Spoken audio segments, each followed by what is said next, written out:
Welcome everyone to the Cultural Arts Center of Glen. My name is Karen Davis and I am the Publicity Director for the Camera Club of Richmond. And we are thrilled to be here today to see an exhibit for one of our very own Camera Club of Richmond members, Carolyn Pitts. We're going to see her gallery, but first I would like to introduce you to Lauren Hall. And we'll let Lauren tell you what her role is here at Glen.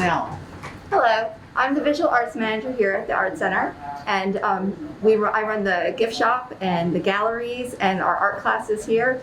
In addition to those things, we also have a 350-seat theater. We have different spaces that you can rent for special events, whether you're doing a family event or a business meeting. And we have both indoor and outdoor spaces for that, just a little of everything under one roof. That's fabulous. It's such a beautiful building. Can you give us a little bit of the history of the building? Sure. We used to be a school. We were an elementary school at one point and a high school. And then this building sat for a long time, very empty. And then it was actually used for fire training, believe it or not. So they would set the building on fire and then put it out. And so after several years, the county decided that they would like to have an art center here. And here we are, and we're 21 years old now.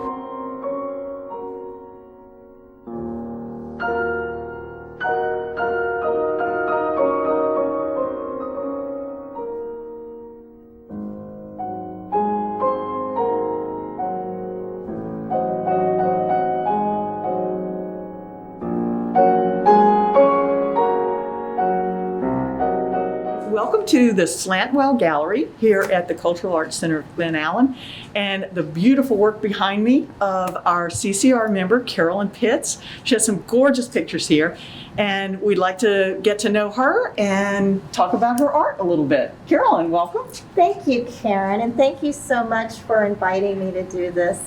It's such a pleasure to be able to share my work with other members of the Richmond Camera Club, which is such a wonderful organization, and I'm so glad that I found you. This particular piece I entered in our end-of-year competition in 2019, and it won first place in the creative category.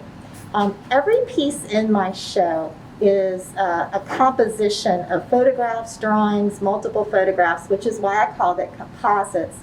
And this is perhaps my most ambitious composite to date. I spent hours, days, weeks working on this particular composition. And it's all photographs that were taken at Lewis Skinner Botanical Garden. And I like to say that the longer you look at it, the more you will see. If you've been to the gardens before, you would recognize perhaps the conservatory, the tree house. This is the waterfall near the tea house.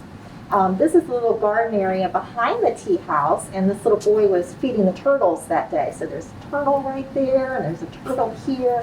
And just the more you look, the more you will see. But like I said, it's probably my most ambitious collage. Absolutely beautiful. And Thank you. I love the style too, the way you put everything together, and the way you framed this. This is a canvas, right? Yes, it is. Okay. It's printed on canvas, and you know, our friend Anthony talked to us about putting strokes on the outside of our pictures. And so one of the things I've played with a lot is, instead of doing a solid color stroke, is picking up a section of the collage and then using that as the background behind. So this is really a piece of the picture, just really blown stretched out behind the main part of the picture. Great. So how did you come to photography originally? I've been creating and making for as long as I can remember. I've been trying to remember when I first started with photography.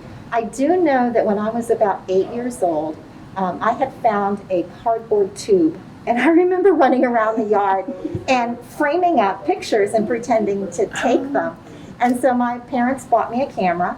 And by the time I was in middle school, I was rolling my own film canisters. We had a dark room at my middle school. We had a dark room at my high school. So I was really fortunate that I was able to actually get in and do my own film processing way back when. But I'll tell you, digital is so much more fun for me than film was. I know film's kind of made a resurgence, but that instant gratification of knowing how your picture came out, not having to wait to get your pictures back. And then also working in digital, the thing I love about it is I spent hours playing with the composition. So I will say that for several days, if not weeks, the conservatory was over here. And I could just tell that something wasn't quite working with the flow. And the beautiful thing about Photoshop is you can keep restacking your layers, you can keep moving things around until you get that flow and that composition that really feels like it works. Yeah, definitely. So how did you go from taking pictures to creating composites and creating these beautiful digital images? Well, that was a bit of a journey because the product that I use is Photoshop.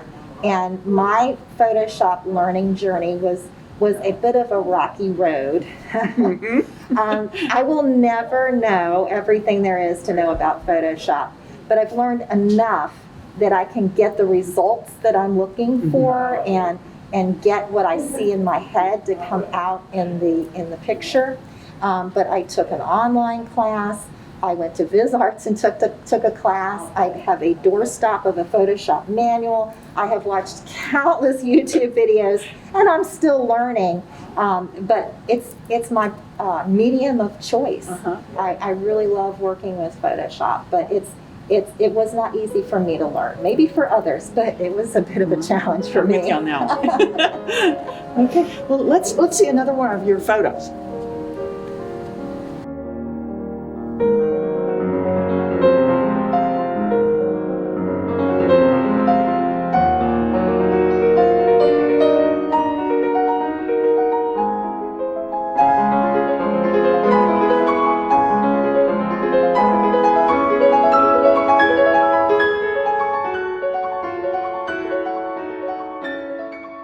Well, Carolyn, our theme seems to be inspiration. And so I'm intrigued by your trio of photos here. So tell us what inspires this and where did the quote originate? Well, thank you for asking that, Karen. And it goes back to what I was saying earlier about how I want to plant seeds in the viewer's mind that leads them maybe to pull out their phone and Google, what am I reading here, and learn a little bit more about it. So we've all heard about the chant, but the whole thing is Om Mani Padme Hum.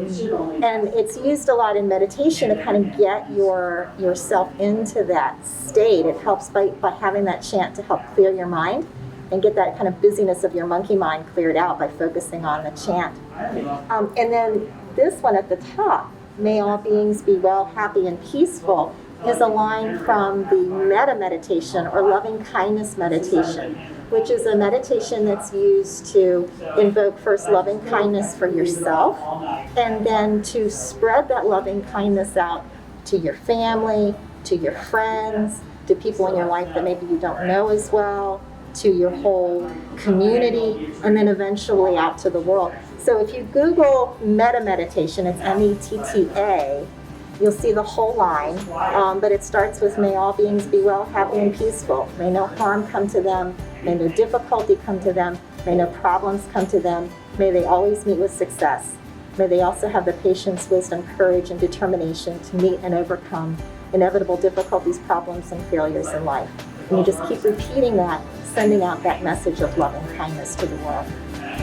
So I hope people get their Google out.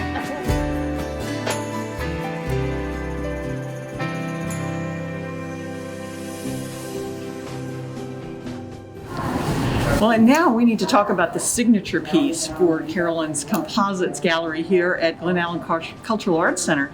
So I need you to tell me about the root. Well, it kind of builds on what we were talking about earlier with what is your source of inspiration? Because another source of my inspiration is communicating messages and trying to inspire people to learn more by putting little teasers or seeds in a picture that maybe then that leads them to go research it and learn about something that they didn't already know about.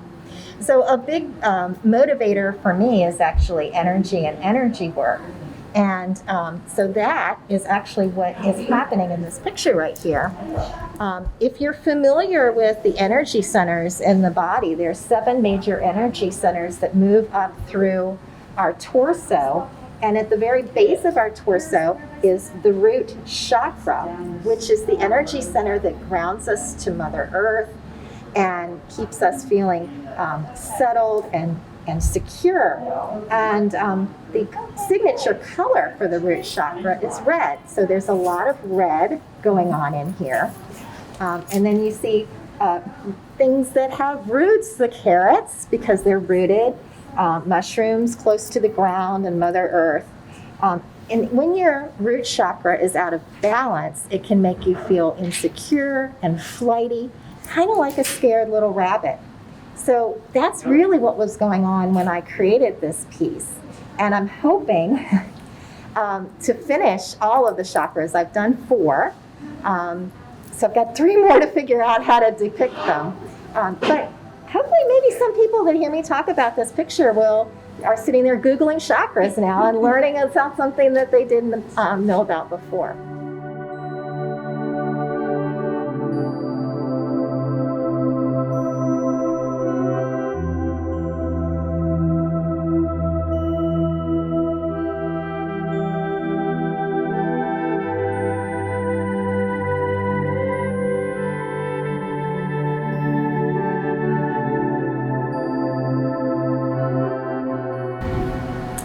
And this is another of Carolyn's beautiful images that she calls Dearly Departed. So this begs the question for me, where do you draw your inspiration?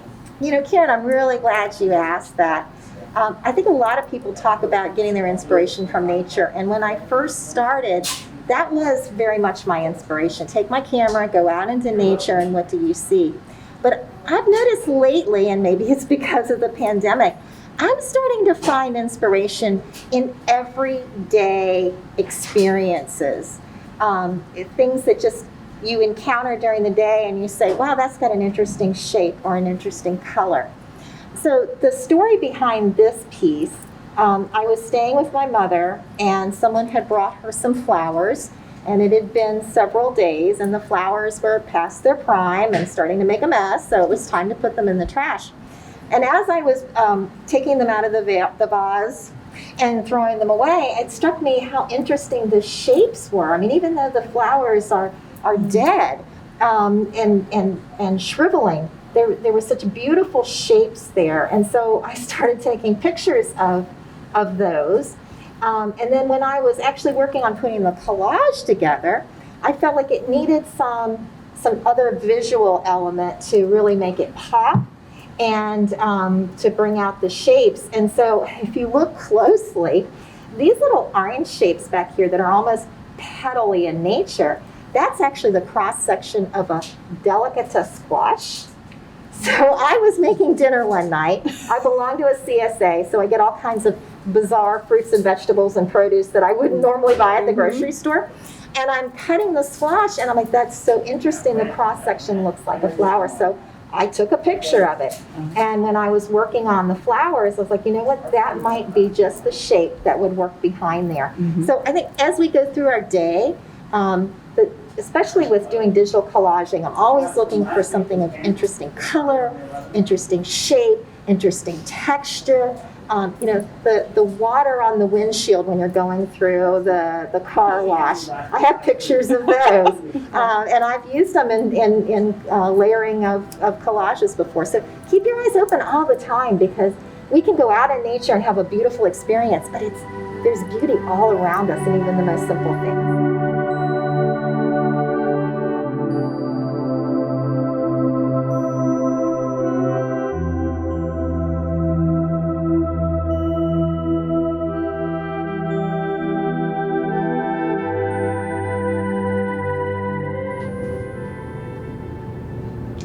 Now, Carolyn, I understand in addition to your photography, you are also an artist, so you dabble in a little bit of everything, really, painting and needlework.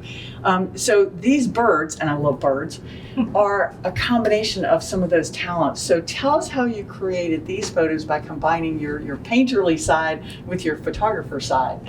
Yeah, I don't think I'll ever be the best photographer in the camera club or the best painter in a painting group, but I dabble into a lot of different things, so I go broad and not so much deep. So with these particular pictures, I was actually, when I first started with them, thinking about doing collages on canvas, which is another thing that I do. And I had started to lay down the background on the canvas, and I was working with creating this kind of frondy shape in the paint.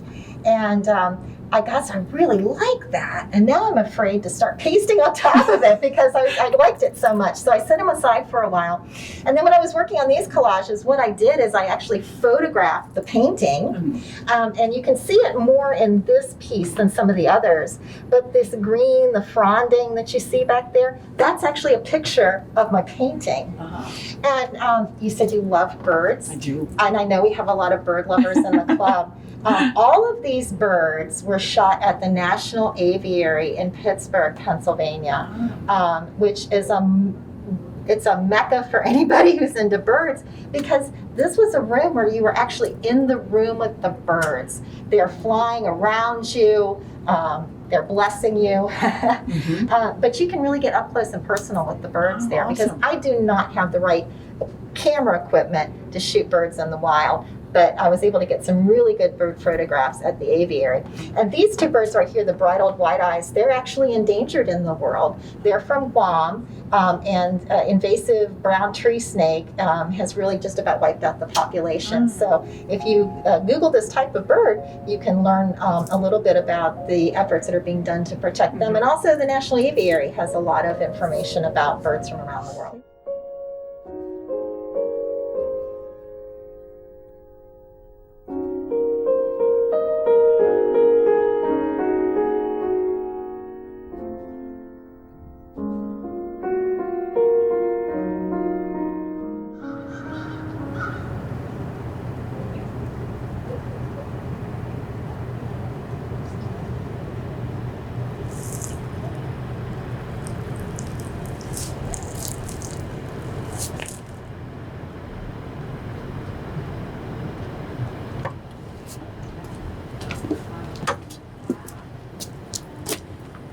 Well, Carolyn, it was lovely meeting you and seeing all of your great work. And I understand this is February 2021, as everybody can tell from the mask. We're still in the middle of a pandemic, but the center is open and your exhibit will be up through the end of this month. But there are some other neat stuff that they need to know about. Well, thank you, Karen, so much, and thank you to Leo behind the camera and Camera Club for coming out and seeing the show. I appreciate you taking the tour. Yes, the show is going to be on the wall through the end of February 2021.